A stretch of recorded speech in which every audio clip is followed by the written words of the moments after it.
Hello there. So you want to know how you can simply go ahead and reset your YouTube feed? Well, this is going to be the only video that you'll ever need to watch on the internet. So with that being said, let's get straight into the video.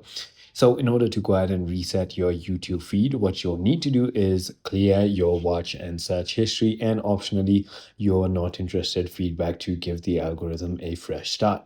This you can simply go ahead and do by heading into your tab. So you tab right over here, tap on the gear icon.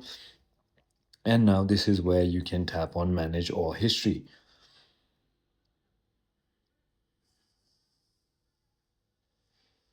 Once you've done that, you can simply go ahead and turn on auto delete. So if you want to do it right over here, auto. So I'm going to put it on auto delete on 3 months and then confirm my preferences as well, just like that. As you can see, it is saved.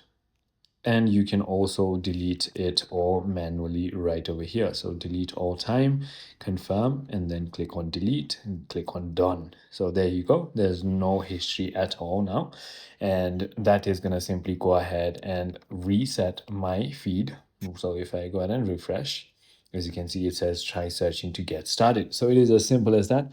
I hope this video clarified everything for you. If it did, hit that like button and I'll see you on the next one.